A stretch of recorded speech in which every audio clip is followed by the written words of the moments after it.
pembelajaran tentang apa?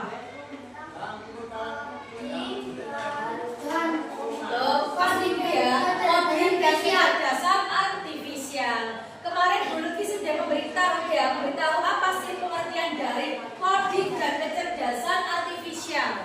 Masih ingat kira-kira? Ayo, yang tidak ingat bisa dibuka bukunya kemarin. Bu Lutfi, siapa yang mau menjawab pengertiannya? Coba Mbak Naila dibaca yang keras. Coding adalah proses menulis instruksi atau perintah yang diingat di komputer. Kecerdasan artifisial adalah kemampuan mesin berpikir tidak seperti manusia. Berpikir komputasional saya menyelesaikan masalah dengan pola pikir dan komputer. Anak-anak, sebelum kita melaksanakan pembelajaran pada pagi hari ini, kita breaking dulu ya. Masih ingat kemarin breaking yang tepuk 1 apa itu kemarin? Ya, tepuk 1, tepuk 2, tepuk 3, tepuk 4, tepuk 5. Nah, sekali lagi ya, ulangi lagi. Tepuk 1, tepuk 2, tepuk 3, tepuk 4, tepuk 5. 3 kali tepuk 5. Kasih apa? Dikasih B, kasih O, kasih B. Wow, keren. Wow, keren.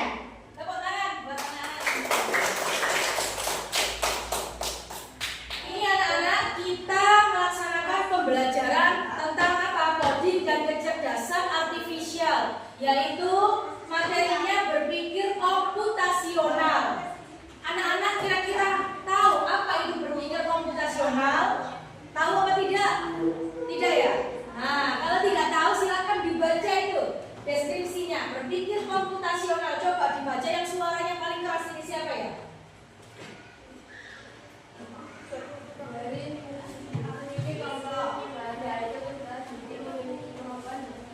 Berpikir dan dapat menyelesaikan permasalahan apapun.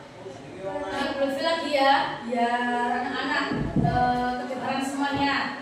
Berpikir komputasional adalah berpikir peserta didik memiliki kemampuan berpikir yang dapat menyelesaikan permasalahan ataupun persoalan sehari-hari dengan menggunakan teknik komputer. Juga dapat diartikan sebagai pemecahan masalah dengan solusi menggunakan konsep dasar berpikir dalam informatika. Dengan demikian, berpikir komputasional mengartikannya sebagai kemampuan menyusun solusi masalah dengan logis dan sistematis sehingga dapat diproses oleh manusia maupun komputer.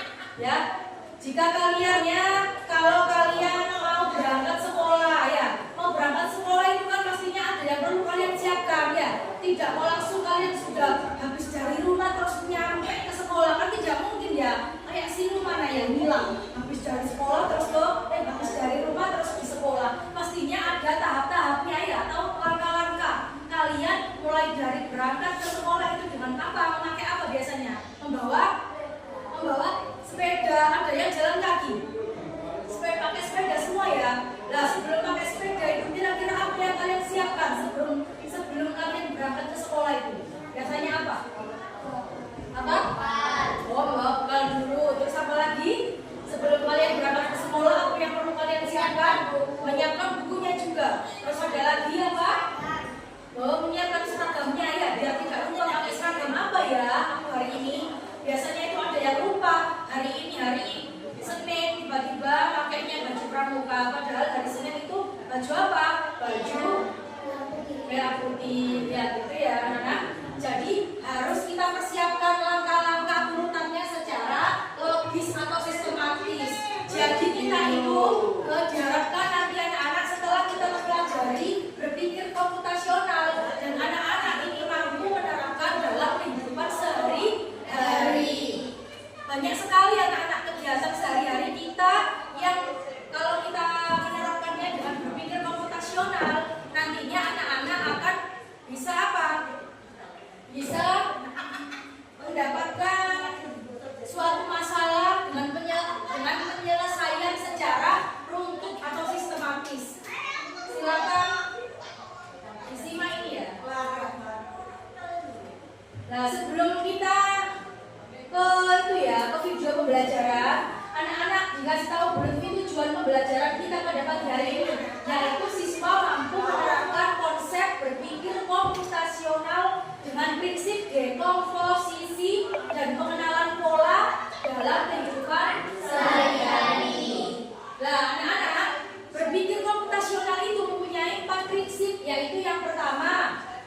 dilihat di papan ya, kira-kira kurang jelas nggak?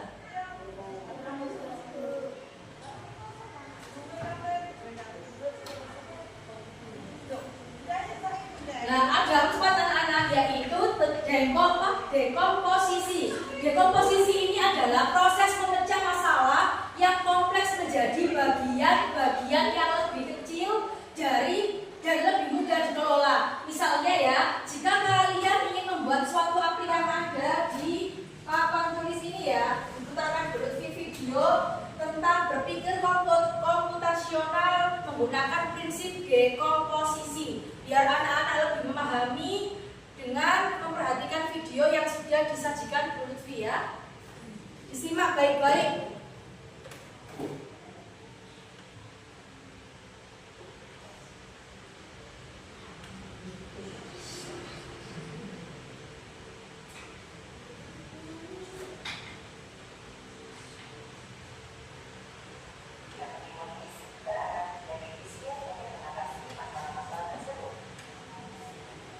Sudah jelas ya gambarnya? Sudah?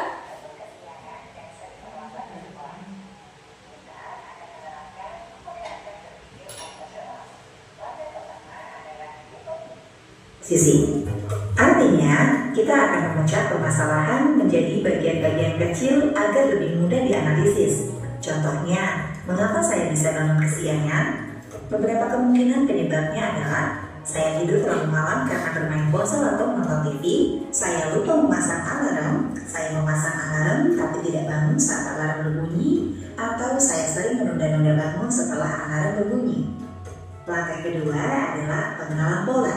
Kita perhatikan kebiasaan yang sering terjadi. Misalnya, setiap hari Senin, saya selalu terlambat karena pada hari Minggu malam saya tidur terlalu larut.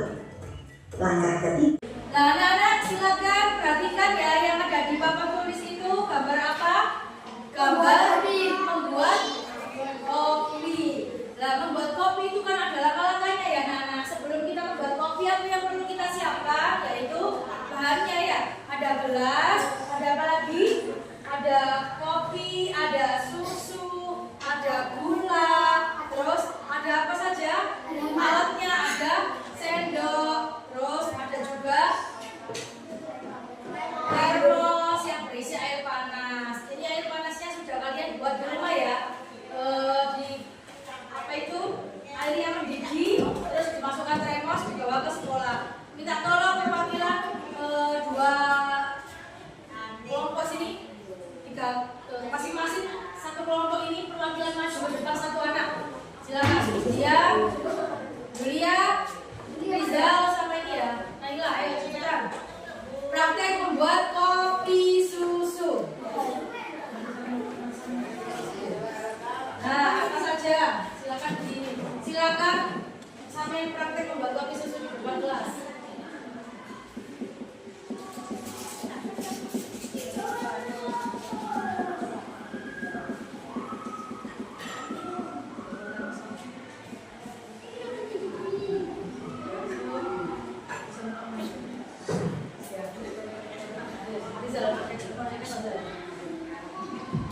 Nah, teman kalian sudah mau praktek maju untuk membuat kopi ya, berdasarkan langkah-langkah secara sistematis, berpikir komputasional menggunakan prinsip dekomposisi. Yaitu ada, gimana Mbak? Bisa menjelaskan apa yang perlu disiapkan untuk membuat kopi itu langkah-langkahnya apa?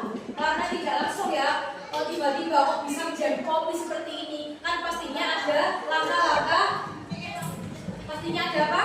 Langkah membuatnya, yaitu apa yang perlu disiapkan? Ya, yang perlu disiapkan bahannya ya. Apa saja? Menyiapkan peralatan dan bahan. Apa saja peralatannya dan bahan untuk membuat kopi tadi? Yaitu gelas atau cangkir atau juga sendok. Terus apa lagi? Menyiapkan air, terus bubuk sasetnya ya, kopi susunya, ada gulanya. Kalau ini manis ya ditambahkan gulanya. Terus yang kedua memanaskan air, airnya sudah dipanaskan.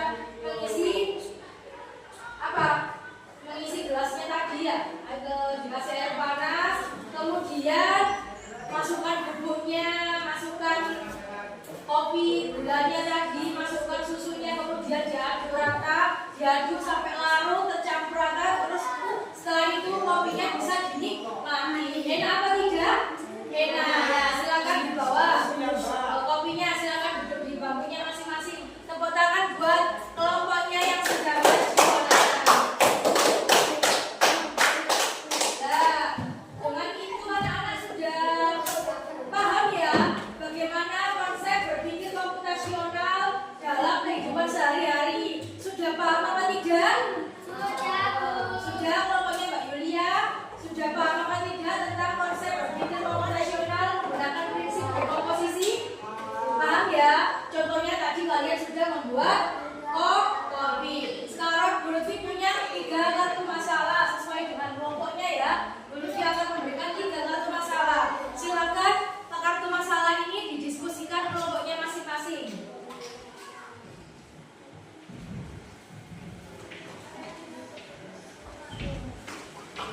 Ke masing-masing kelompoknya, sampai dapat masalah apa?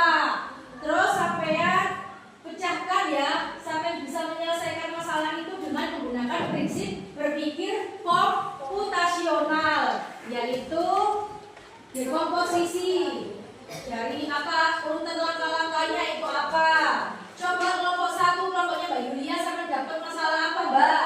Masalah Menyiapkan bekal makanan. Terus yang kelompok 2 ini Mbak Akila apa? masalah orang Mencuci pakaian menggunakan mesin cuci ya.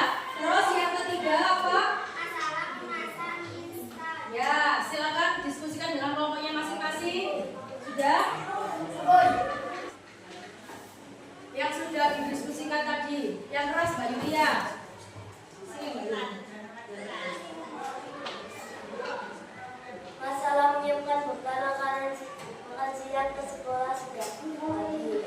Diskusi masalah banyak siswa sering terlambat ke sekolah karena menyiapkan bekal makanan siang di pagi hari membutuhkan waktu yang cukup lama. Terkadang mereka lupa satu atau 2 hal seperti siswa atau betul-betul.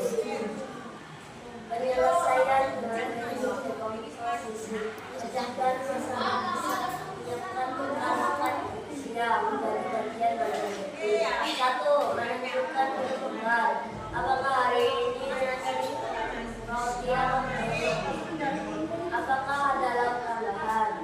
2. Menyiapkan bahan. Ambil nasi dari koper.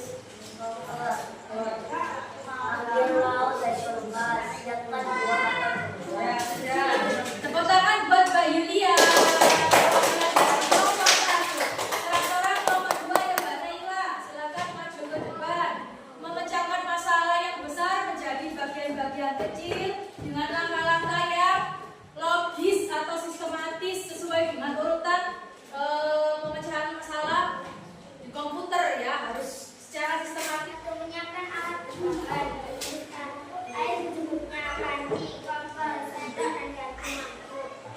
2. Memasak isi panci dengan air, nyalakan kompor, air hingga mendidih. Masukkan mie ke dalam air, direbus selama 3 sampai 5 menit, selesai ketujuh. Ya, tepuk tangan buat Mbak Naila dari kelompok 2. Sekarang perwakili kasus sebuah masalah orang mencuci pakaian menggunakan mesin cuci. Silakan dipecahkan masalahnya dengan menjadi bagian-bagian kecil dulu, apa saja mencuci pakaian itu, langkah-langkahnya yang perlu dipersiapkan.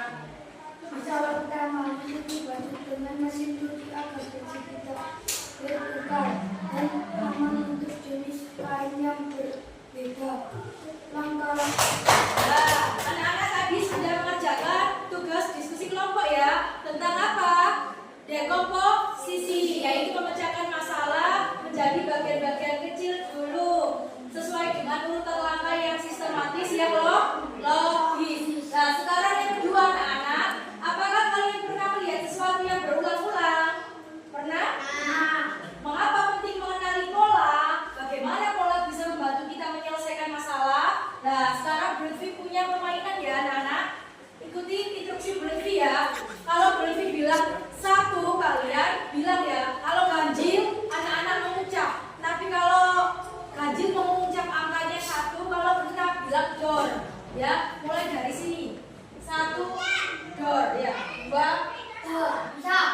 Cluenya diingat-ingat ya. Kalau genap bilang door. Mulai dari sini. Oh, kurang fokus ya. Kalau yang ganjil itu yang 1, 2. Ini langsung berdiri ya. 1 sama duduk ya. Terus 2 gitu kan ya. Terus 3 berdiri, 4 duduk. Pokoknya yang ganjil itu berdiri. 1, 2, 3. 1, 2.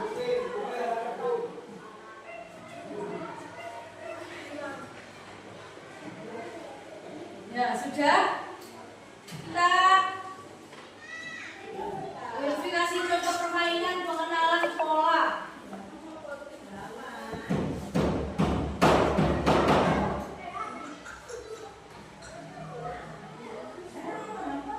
Nah, lihat ini pola. Habis dari segitiga ada lingkaran. Terus yang tanda tanya ini apa, Nana? Apa kira-kira? Segitiga. Benar apa salah? Oh, salah ya. Terus selanjutnya ada pola segitiga, ada bintang, segitiga, bintang. Kira-kira apa polanya selanjutnya? Selanjutnya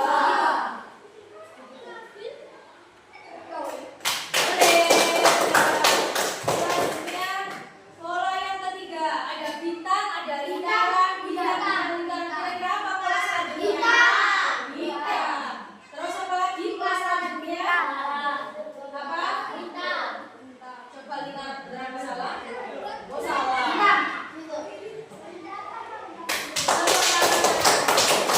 Selanjutnya ada pola lagi, ada bintang, segitiga. Pola selanjutnya apa? Oh salah. Ayo. Apa? Segitiga. Terus pola selanjutnya ini? Oh salah juga. Ayo. Kalian harus bisa memprediksi pola selanjutnya. Nah itu anak-anak contoh permainan pengenalan pola. Sekarang Lutfi ada tugas itu ya individu kalian selesaikan. Bawa pensil warna semuanya. Bawa.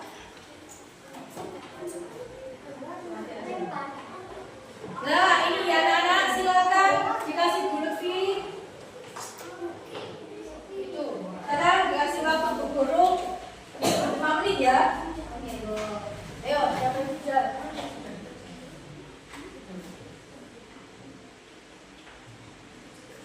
Ya, kira-kira ada yang sudah selesai? Yang tadi itu tugas kelompok, sekarang tugas individu. Minta tolong untuk yang sebelah sini, barangkali ada yang sudah selesai. Siapa? Ya, Naila coba dibaca tugas individunya. Pengenalan pola. Bisa dibaca. Ya, Mbak.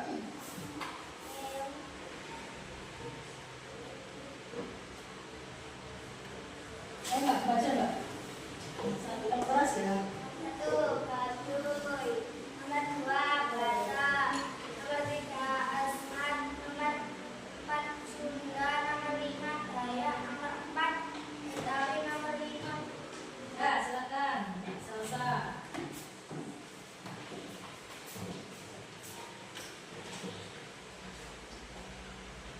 1, Baduy. 2, Bata. 3, Asmat. 4, Sunda. 5, Dayak. 6, Betawi. 7, Madura. 8, Jawa. Ya, tepuk tangan buat Mbak Salsa. Benar apa salah? Benar apa salah tugasnya tadi? Benar ya? Sekarang coba ya laki-laki. Dari tadi kok perempuan terus apa? Ayo. Yang keras ya. 1, Baduy. 2, Bata. 3, Asmat. 4, Sunda. 5. Kamu pahami ya? Apa itu tadi? Berpikir komputasional menggunakan prinsip dekomposisi sama pengenalan pola. Kira-kira ada yang masih belum paham nggak tentang pembelajaran ini? Sudah paham semua ya.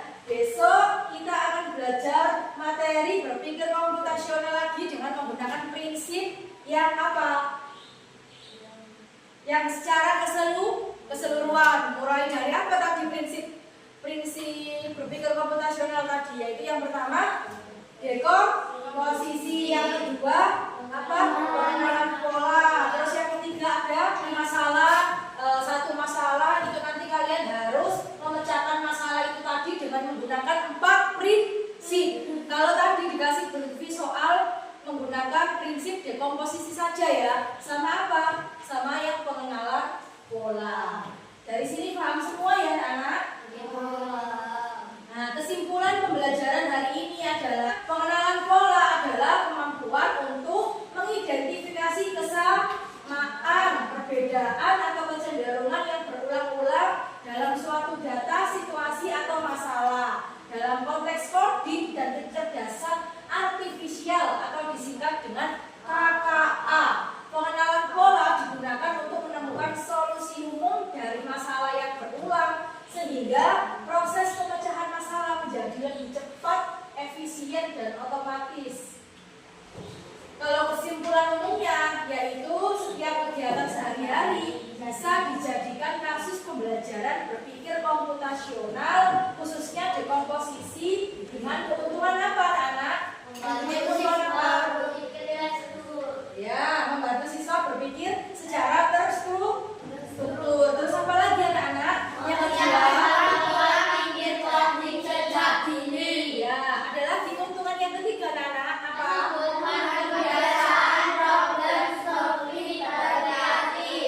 Ya, yang terakhir Bisa disesuaikan dengan pemanfaatan teknologi dan kecerdasan. ya, tepuk tangan buat anak-anak semuanya. Akhirnya pembelajaran kita pada silakan dipimpin doa ya, biar pembelajaran kita pada siang hari ini berjalan dengan lancar dan bermanfaat bagi anak-anak. Mumpung belum hujan ya anak-anak, karena sekarang ini cuacanya mendung ya. Kita berdoa dulu. Silakan dipimpin doa yang laki-laki ya. Coba Mas Riza dipimpin doa. Siap berdiri, siap diri, hormat, tegak, beri salam. Selamat siang Bu Guru. Doa mulai. Kembali. Doa mulai. Bismillahirrahmanirrahim. Wal asri innal insana lafi khusrin illa alladzi lillahi rabbil alamin. Shadaqallahul adzim. Ya anak-anak, saya akhiri. Wassalamualaikum warahmatullahi wabarakatuh. Waalaikumsalam warahmatullahi wabarakatuh. Ya, bisa pulang anak-anak. Hati-hati di jalan ya.